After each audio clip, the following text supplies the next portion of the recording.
Hello strategy gaming enthusiasts, my name is AlzaboHD, and in today's video we are going to uncover the rarest and most obscure nations in EU4. You could spend hours and never see these secret states, and constant updates are adding rare realms we've never yet covered to date. None of these nations appear in the 1444 starting date, and in this video guide, we will overlook how to unlock these unicorn tags, explore their potential, and obtain some of the most obscure achievements in the game. But before we get started, this video is sponsored by Keeps. Keeping your hair and maintaining what's there is no longer rare, and Keeps can take you there. If you're one of the 66% of males who have lost or are losing your mane by the age of 35, there's a solution in the form of a follicle revolution. Keeps is an online subscription service that helps men keep their hair. These treatments are only half the cost of pharmacy prices and are supported by 24/7 customer support and a year of unlimited doctor messaging. Keeps is clinically proven to combat symptoms of hair loss with treatments delivered straight to your door. If you or someone you know wants to keep their hair or repair what's there, you can get 50% off your first order by going to keeps.com/AlzaboHD or by clicking the link in the description box below. A special thanks to Keeps for sponsoring today's video. Starting off our list is the Shaka secret state of Zulu off of the southern cape of Africa. This rare realm requires countless criteria for its formation and can only be released via event or by mission by Mutapa or the Batuan formable empire of Roswy. If you want to Shaka things up as this Prussia of Africa, you'll need to play until the 1600s to get to Admin Tech 15, colonize South Africa, and develop the military development of Natal and Mtetwa provinces to 8 before taking the Recruit the Nguni mission to fire this fiefdom's formation. Zulu's unique government grants the player greatly enhanced monarch military mana, handicaps your governing capacity by 50%, and enables the previously Prussian exclusive mechanic of militarization. At its highest potential, this will grant you an absolutely insane plus 10% discipline, plus 20% manpower recovery, and negative 20% land maintenance modifiers for your armies. If you're looking for invincible infantry, Zulu gonna call. Boer Busters boast some of the best military ideas on the continent and offer a one-of-a-kind increased chance to diplomatically vassalize neighboring nations. If you start as Batua, you can further obtain the Roswy Empire achievement by conquering Mutuba before releasing Zulu in Iron Man mode. Sacking their way from Kashgar to Cathay are the two Tibeto-Mongolian nations of Khalkha and Kossuth, who can appear only via mission for those with ambition. To form these hidden horde homelands, you'll first have to form Tibet by uniting Tsang with Kham, but you can't Dale, as Ming will tributary these tags and appoint their own Panchen Lama. Next up, you'll have to fulfill the first 3 Tibetan missions by conquering Central Asian territory. If you're for the Horde, you'll then need to ally a steppe state or own at least 10 provinces within the Altaic culture group. Those who are Uyghur to get this far will now hold a meeting with the Khans, where you Khan become the Mongolian Khalkha or Orat Kossuth. Both of these hidden hordes benefit from the ridiculously powerful steppe nomad government form, preserve their original Tibetan ideas, and can later form the Yuan dynasty and Mongolian Empire as a technique to make Beijing cannibalic once again. Stolen from Africa and brought to India is the secretive side-eye state of Habsan at number 8 on our list. This unique Ethiopian-cultured Indian country can only appear after 1500 AD in any Islamic-faithed Indian emirate that owns 2 ports and the provinces of either Konkan or Kanara. But with a mean time to happen of 600 months or 50 years, it might never appear. These requirements make playing Bahamanis in 1444 a good choice, as it's the strongest Muslim nation in the region and has cores on all of the required provinces. If you fulfill these prerequisites, an event will fire that spawns Habsan, and you should opt to make them into a march while feeding them as much land as you can. Convert them into a vassal and integrate them after 10 years, and now you can release and play as them using the diplomatic interface. Habsan hails from former Ethiopian slaves, and thus can reform Ethiopia as the Rastafari Raj. Their city slave heritage also allows them to enslave more sailors by engaging in piracy with the Raid Coast mechanic, and overall makes them quite possibly the most interesting state in South Asia you've never heard of.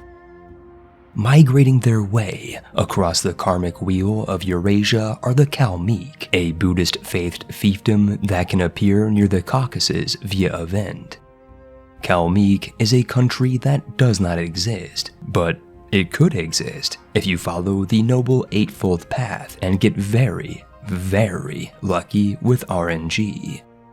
This blurry Buddhist barony can only exist if you 1. Have the patience to make it to 1600 AD, 2. There's an Altaic cultured country that controls Karakoram and has a development of at least 200, 3. You control the province of Kuma, also known as Alesta. And finally 4. You stay at peace for an average wait time of 50 years, which is hard when you're Russian.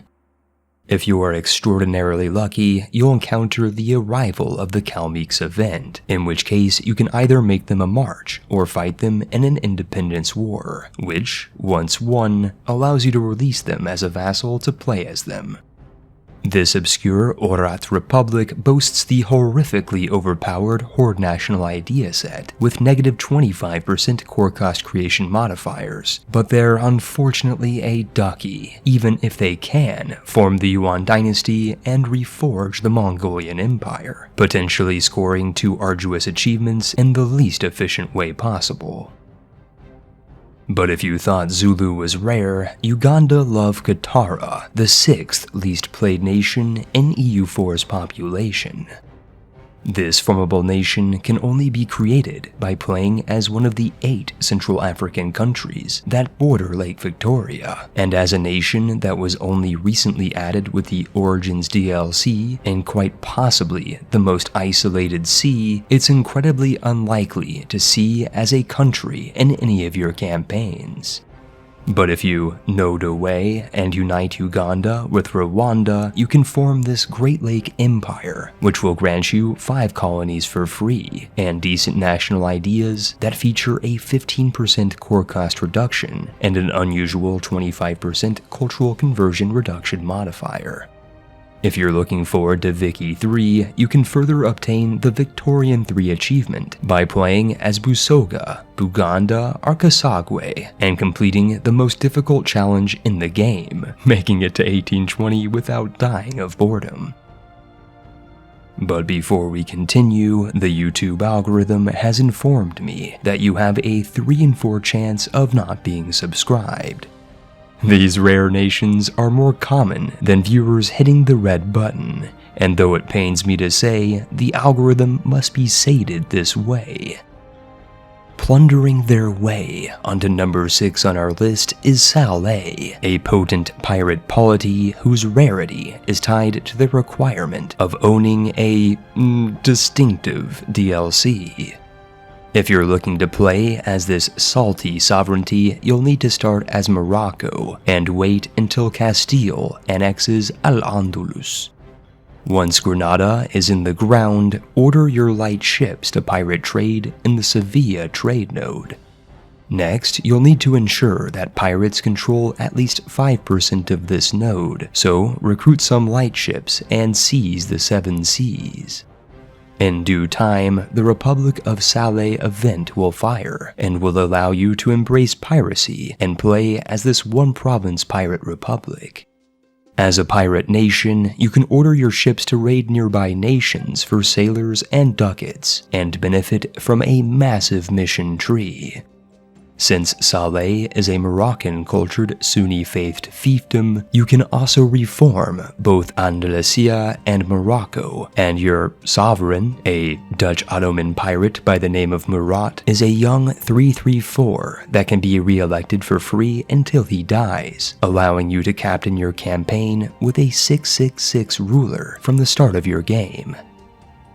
Retreating their way onto the island of Formosa is Dongning, the Taiwanese tag that does not independently exist in any starting date. If you're looking to tie on Taiwan, you'll first have to play as the Ming Dynasty and embark on a great leap forward by tanking your province development to less than 600. This can easily be obtained by releasing all of your vassals and granting them territory.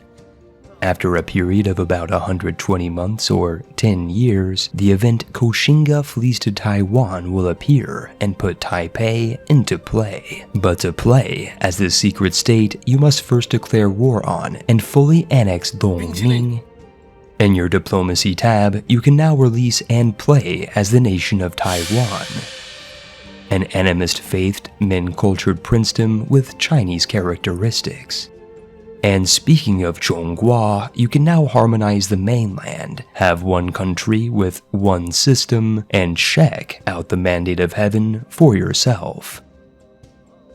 Landing their way onto the land down under our list of secret states is the revolter tag of Kulin. Aboriginal Australia is already far and away one of the most remote places on the map, but this nation has an even more complex situation for its creation. You'll first have to colonize the county of Nyaki Nyaki, but you can't do this as Nyaga, Margana, or any other nearby nation of Nyunga culture. Once you didgeridoo this deed, the time has come to give it back to Kulan, and you can do this by increasing the revolt risk in the province by reducing its autonomy. If done correctly, Kulan separatists will rise up, occupy the province, and create a Kulanese core for this previously non-existent state. Simply clear the rebels, release the vassal, and select to play it to unlock this Akadaka state, and Iron Man players who are hungry for Macas can obtain the Australia-Hungary achievement by uniting and forming Australia and consolidating Hungary. Restoring their way up the list of rare realms is the Judaic Kingdom of Israel at number 2 on our list. Israel can only be formed by Judaic realms, and Judaism is the rarest religion in the game. In 1444, it can only be found in 2 provinces of Ethiopia, or spawned with a fantasy kingdom in the random new world, which nobody plays, though there is an exceedingly rare event in Macedonia that allows you to obtain the religion as the Ottoman Empire. The easiest method is to play as the releasable nation of Samian in Ethiopia, but this is really difficult and will require you to defend your way up the Nile through the Sinai and secure the 3 Levantine provinces of Jerusalem, Gaza, and Jaffa. While slightly outdated, it's still possible to play as Israel in EU4 by using the CK2 Converter DLC, though options for CK3 are as absent as the Dead Sea. If you're looking Torah the Third Temple and want to form this fiefdom, I'd recommend checking out the Samian to Israel guide on this channel, which you can use to obtain the Shemat is Not achievement in Iron Man mode. But by far the rarest and most obscure nation in EU4 are the Jalairids, a revolter nation that's as dead as a dodo. This rare realm was removed from the game 7 years ago in patch 1.13 and replaced by Malta, another rare state, and to play this polity you'll have to roll back your game. But one does not simply roll back EU4 to versions before the current launcher due to EU regulations, so you'll need to use this beta code, which allows you to unearth the ancient 1.4 build from the game's first DLC. According to a Reddit post by user Turtera from a decade ago, you can now form the Jalairids by playing as Mongolia, conquering Karakayanlu, selling your Mongolian provinces to Orat, culture and religiously converting Baghdad, releasing all nations as vassals except Iraq or Karakayanlu, culturally and religiously converting any other province, moving your capital to this province, selling all other provinces to vassals and going bankrupt, integrating vassals so that you own Baghdad again, decreasing autonomy to gain revolt risk in Baghdad, and finally accepting rebel demands so that the one province Jalairid nation will appear. But ain't nobody got time for that. And if you're tired of Paradox hiding your favorite Iranian Mongolian nation behind beta obfuscation, I invite you to check out my change.org petition so that we can revive this rightful realm and bring justice to the Jalairids. Before ending the video, I'd like to shout out some secret states that couldn't quite cut our list. These include Malta, Lanfang, Sapmi, Zaporozhye, Bukhara, Iceland, Mongolian Empire, Etruria, Secret Denmark, and Atlantis. Many of these nations have appeared in our previous lists in the 10 rarest formable nations in EU4, the top 10 most secret and hidden nations in EU4, and finally the top 10 most rare and unknown nations in EU4. You could say that we're quite the connoisseur of secret nation lore, but these videos range from several months to several years old and are slightly out of date, hence this video update. If you are an EU4 enthusiast and have seen a rare nation, I'd like to hear your narration in the comment box below. We've made it to the end, and I'd like to thank you for watching this far and supporting the YouTube algorithm. If you'd like to see more strategy gaming content, insert call to action, and drop a comment to let YouTube know you're a map-staring pro. This video was made in partnership with Keeps, and if you'd like to learn more, in the description box below. But if you have buckets of ducats and want to show more support, consider donating to our Patreon, or donating basic attention tokens to AlzaboHD through the Brave browser. It is now time to drop the credits.